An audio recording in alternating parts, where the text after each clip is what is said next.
네, 좌석을 정돈해 주십시오. 준비하셨으면 회의 시작하도록 하겠습니다. 네, 안녕하십니까. 제69차 정책조정회의를 시작하도록 하겠습니다. 먼저 우원식 원내대표 모두 발언 듣겠습니다. 2017년도 정기국회 폐회가 하루 앞으로 다가왔습니다. 지난 100여일 동안 이러저런 우여곡절이 있었습니다만 새 예산안 처리, 대법원장, 헌재소장 임명 동의안 통과, 중기벤처부 장관 임명으로 국무위원 마무리, 사회적 참사 특별법 가결 등 참으로 의미 있는 성과를 거두었습니다. 여소야대 상황에서 어느 것 하나 쉽지 않았지만 대화와 타협을 바탕으로 새로운 대한민국을 향하는 소중한 징검다리를 놓았다고 자평합니다. 그러나 이러한 성과들에 만족할 때가 아닙니다. 본격적인 민생 회복을 뒷받침할 법과 제도 정비에 보다 속도를 내어야 합니다. 정부는 회계연도 개시 전 예산 조기 배정까지 검토하며 경제 회복세를 끌어올릴 방안에 고심하고 있는데 우리 국회가 민생개혁입법 처리로 보조를 맞추기는커녕 어제 일부 상임위가 자유한국당의 터무니없는 보이콧으로 하행을 겪는 등 제자리 걸음을 하고 있습니다. 특히나 어제 산자위에서 의결하려던 전기용품 및 생활용품 안전관리법에 대한 개정안과 같은 경우 올해 안으로 통과되지 못할 경우 소상공인들의 피해를 막을 수 없다는 사실을 알고 있음에도 처리가 무산되었습니다. 마찬가지로 현장 실습생 제도에 대한 전면 개선, 영세상인 생존권 보장을 위한 상가임대차 보호법 등 시급히 해결해야 될 민생 문제도 적지 않습니다. 산적한 민생 해결에 앞장서는 제일 야당다운 책임 있는 모습을 보여줄 것을 자유한국당에게 간곡하게 호소합니다. 더불어민주당은 올해가 민생 경제 회복의 마중물이 될 수 있도록 남은 기간 민생개혁 과제 완수에 보다 심혈을 기울여 나가겠습니다. 우리 경제에 불고 있는 훈풍이 서민 가게에 골고루 퍼질 수 있도록 힘있게 민생입법을 추진해 나갈 것입니다. 아울러 권력기관이 바로서야 민생 문제 해결도 탄력을 받을 수 있는 만큼 공수처 설치와 국정원법 개정 등 정치사회 전반에 대한 개혁 작업도 보다 속도를 내겠습니다. 야당들에게도 간곡하게 당부드립니다. 예산안 처리로 제대로 일하는 국회, 성과를 내는 국회에 대한 국민적 기대가 크게 높아졌는데 이에 부합하는 상생과 협치의 자세를 보여주실 것을 부탁드립니다. 시급한 민생과 개혁의 과제가 내년으로 넘어가는 일이 발생하지 않도록 정기국회는 물론 올 한 해 남은 기간 동안 최선을 다하자는 말씀 드립니다. 문재인 대통령이 다음 주 13일부터 중국을 국빈 방문하고 시진핑 주석과 정상회담을 갖게 됩니다. 지난 10월 한중 관계 개선 합의문을 발표한 데 이어서 지난달 에이펙 한중 정상회담에서 양국이 관계 정상화에 뜻을 모은 만큼 이번 방중을 통해 북핵 문제 해법, 사드 보복 중단 조치와 관련한 실질적인 관계 개선으로 이어질 것이라 기대합니다. 안보 강화와 경제적 측면에서 중국과의 협력이 그 어느 때보다 중요한 시점입니다. 특히 북한의 미사일 도발이 재발된 시점에서 북핵 대응과 한반도 평화 구축에 중국의 역할은 빼놓을 수 없습니다. 그간 사드 경제 보복으로 힘든 시간을 보낸 자영업자, 중소상공인을 포함한 기업인들과 업계가 갖는 기대도 클 것이라 생각합니다.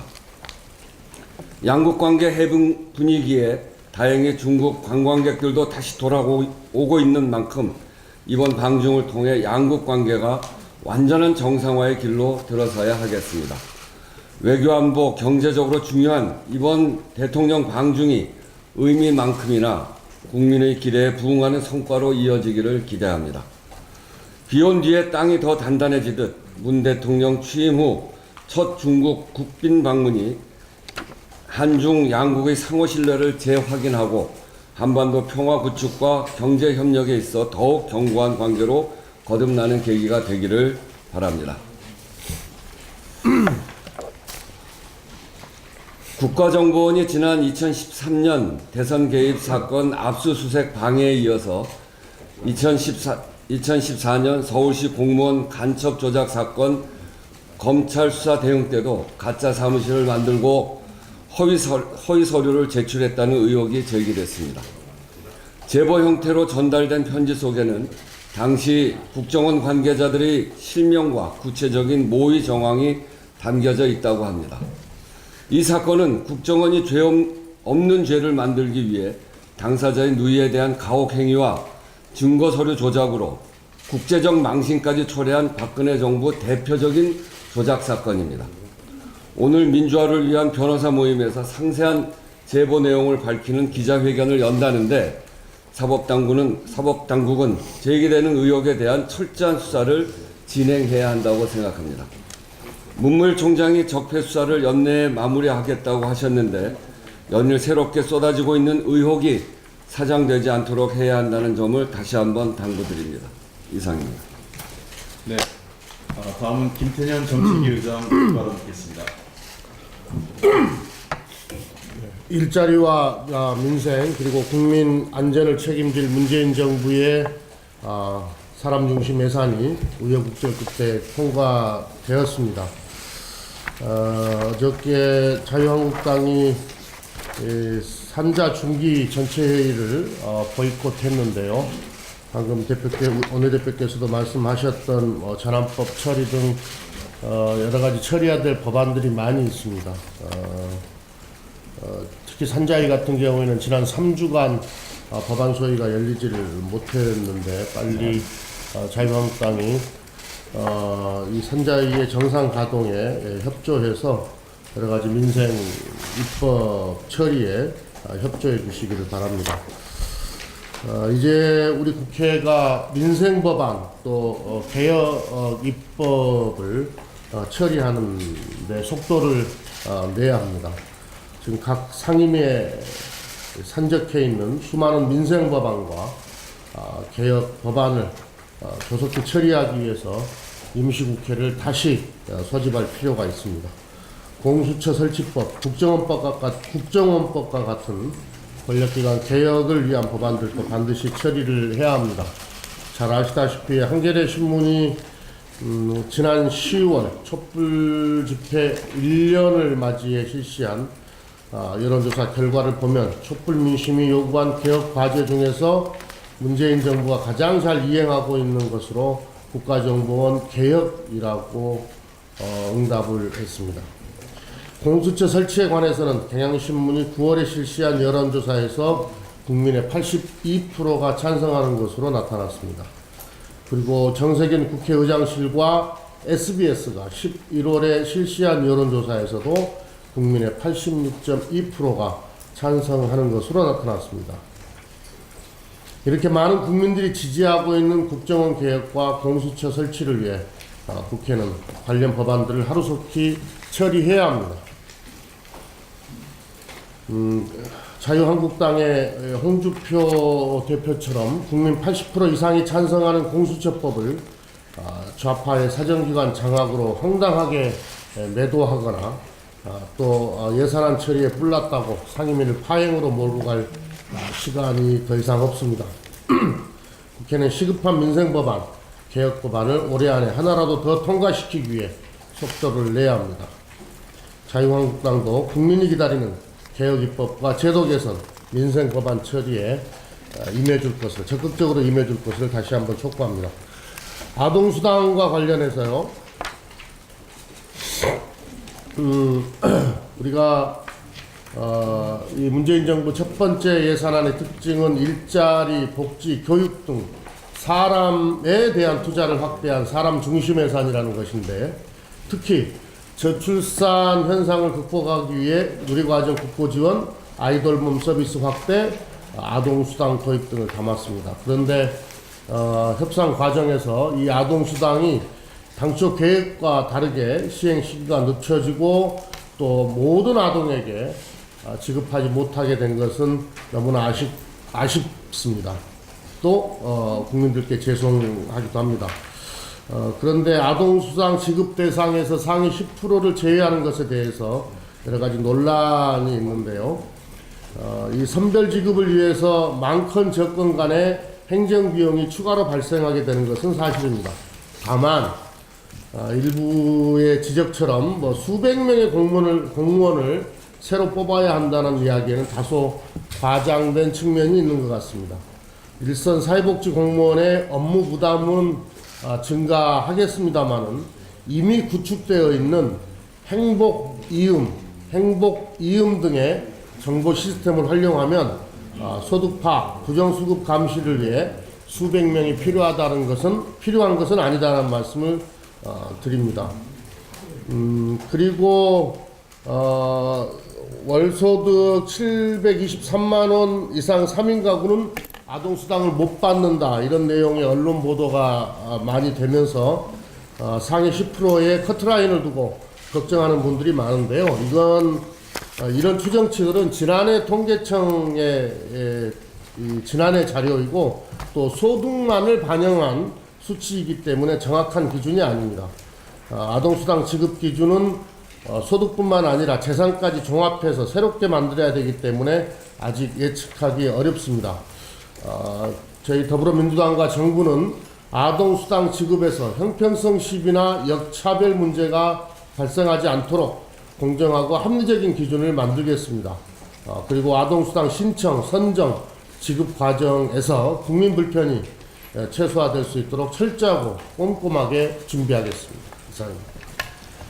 네, 다음은 박홍근 수석부대표 현안 발언 듣겠습니다.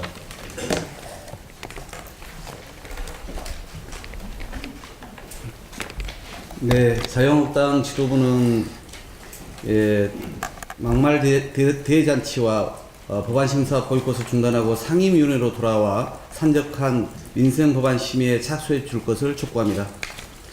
자유한국당에서는 문재인 정권은 주사파 정권이라느니 대통령을 내란죄로 고발해야 한다는 막말 퍼레이드에는 앞장서는 반면에 아직 국회에 계류 중인 6천 건이 넘는 법안 심사는 뒷전으로 미루고 있고 이미 예정되었던 상임위원회 출석조차 하지 않고 있어서 국회의원의 직무를 소홀히 하고 있다는 비판을 면할 수 없습니다.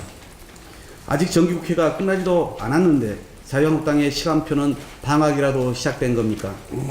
왜 상임위원회 회의장에 나타나지 않고 밀린 법안 숙제를 처리하지 않습니까?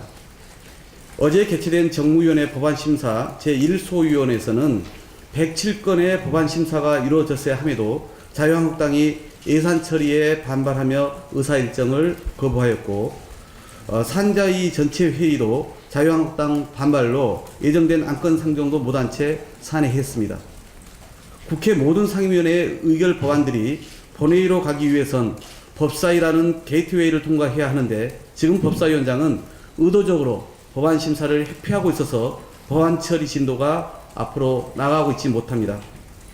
법안 처리를 위해 각 상임위원회와 법사위에서 정상적인 회의 진행으로 정기국회 회기 마지막까지 유종의 미를 거두자고 자유한국당에게 거듭 제안드립니다. 또한 아무리 노력해도 금주로 끝나는 정기국회 회기 중에 산적한 법안 처리를 물리적으로 다 끝낼 수 없는 상황을 감안하여 다음 주부터 임시국회를 소집하여 민생법안 통과와 국회에 제출된 대법관, 중앙선관위 위원 임명 동의안을 처리할 것을 제안드립니다.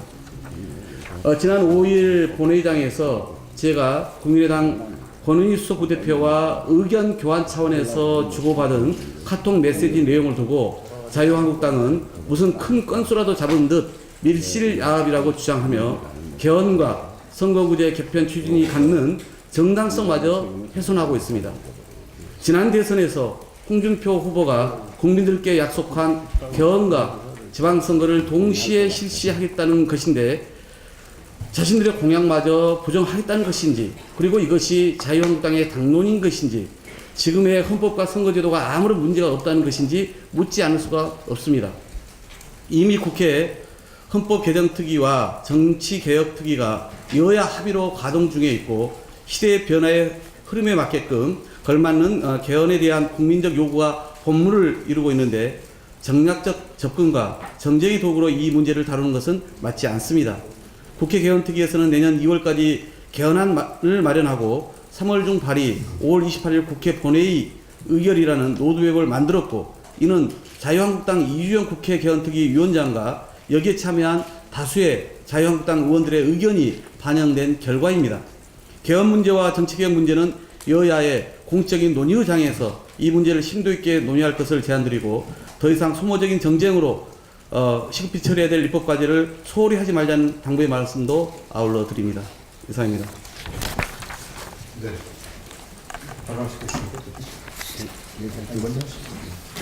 네, 한마디만 더 하겠습니다.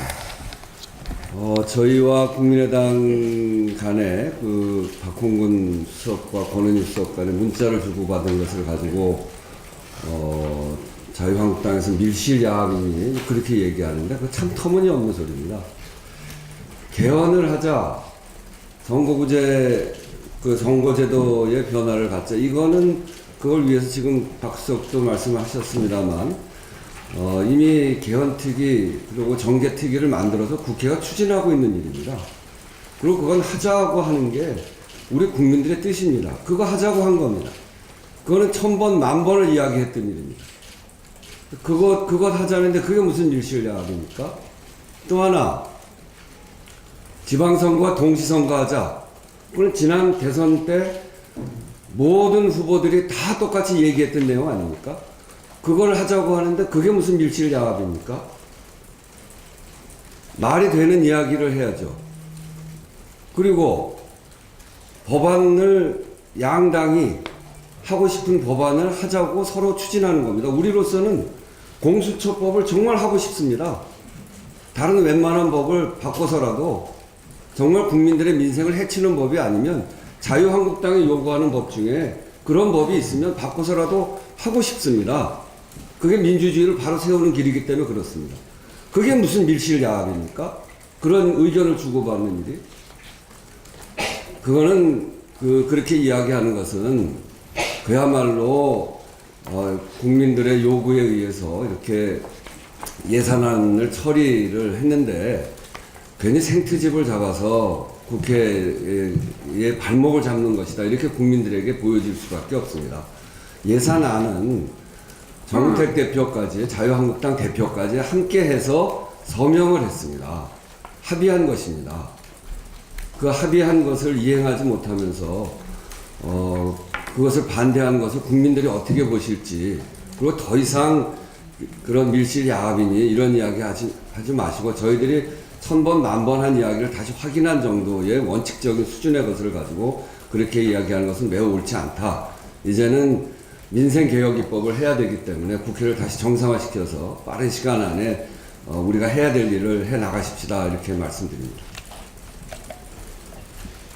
네. 이번 정부 예산안이 통과되는 시점에서 아쉬운 면도 있고 나름대로 그 성과도 있었다고 생각을 합니다. 당초 문재인 정부 예산안과 관련돼서 일부 그 야당과의 협의 과정에서 유보되거나 후퇴된 측면에 대해서 몹시 아쉽고, 특히 사람 중심의 예산이 일부 줄어들면서 지역사업 예소시 예산으로 확대된 것도 아쉬운 면이 있습니다만, 저는 개인적으로 이번 그 국가 예산의 가장 큰 소득은 법인세의 일부 정상화라고 생각합니다. 물론 그 저희 당초 그 원안보다 다소 후퇴했음에도 불구하고 이번에 3천억 과세표준 3천억을 기준으로 해서 법인세를 25%로 올린 것에 대해서는 매우 의미 있는 조치였다고 생각을 합니다. 잘 아시는 것처럼 이번에 이 법인세율 정상으로 해서 2조 3천억 원 정도 세수가 늘어나게 됐습니다. 이것은 여러 가지 그 사회복지를 비롯한 국가 살림살이에 효율적으로 사용이 될 거로 생각을 합니다. 일부 언론에서 지적하거나 일부 야당에서도 얘기하는 것처럼 미국과 일본 등 주요 국가에서 법인세율을 인하하는데 왜 한국만 법인세율을 인상하느냐, 이런 비판이 있는데 여기에 몇 가지 허점이 있습니다. 최근 미국 트럼프 정부에서 법인세율 인상을 35%에서 20% 하향을 했지만, 잘 아시는 바와 같이 실효세율 기준으로 하면 미국의 금년도 기준으로 했을 때 미국의 그 실효세율은 34.9%, 물론 인하 전이었습니다. 근데 우리는 실효세율이 18%에 불과하기 때문에 미국이 35%에서 20%를 인하한다 하더라도 실효세율을 기준으로 본다면 우리나라가 보다 결코 낮지 않다는 것입니다.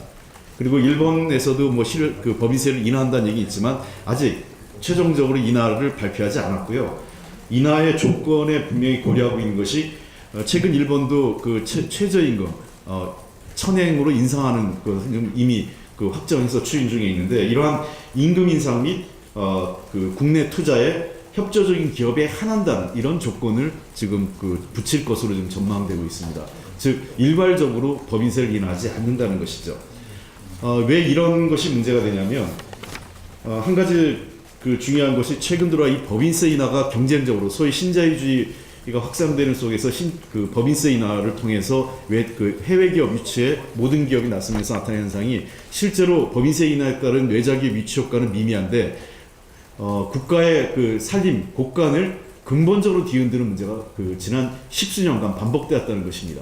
실제로 많은 그 언론이나 전문가들이 마치 법인세를 인하하면 외자기업이 인하하면 외자기업이 들어오고, 또 법인세를 인상하면 국내 기업조차 외국으로 나간다고 얘기하는데, 실제로 그거에 대한 실증적 조사는 구체적인 증거 자료를 제시하지 못하고 있습니다. 그에 비해서 법인세 인하에 따른 소위 얘기해서 세입 감소 효과는 매우 지대하게 나타나고, 유럽에서 OECD 국가나 유럽의 그 EU 국가들은 이미 이와 관련된 조세피 방지, 그 다음에 경쟁적인 법인세 인하를 방지하기 위해서 그 BEPS라는 프로그램을 가동하고 있습니다. 즉 그 조세 회피와 그 이득을 위해서 이동하는 것에 대한 금지하는 그것을 방지하기 위한 프로젝트를 이미 실시하고 있는 것이기, 이러한 이 법인세 인하를 경쟁적으로 인하하는 것을 자제하자는 것이 EU 국가들의 이미 경험을 바탕한 프로젝트가 2015년부터 가동되고 있는 것입니다. 따라서 이 법인세 인하 문제는 큰 틀에서 국가 경제 운영의 방향을 바꿨다, 이런 측면에서는 매우 이번 국가예산 2018년도 국가예산 통과 과정에서 저희가 눈여겨봐야 할 대목이 아닌가 하는 생각을 하고 있습니다. 이번 예산안 통과 과정에서 이 법인세 인상에 대한 그것이 실질적으로 그 국가 경제 활성화와 국민들의 이익으로 돌아갈 수 있도록 정부 여당이 꼼꼼하게 관리하고 확인해 점검해 나가도록 하겠습니다.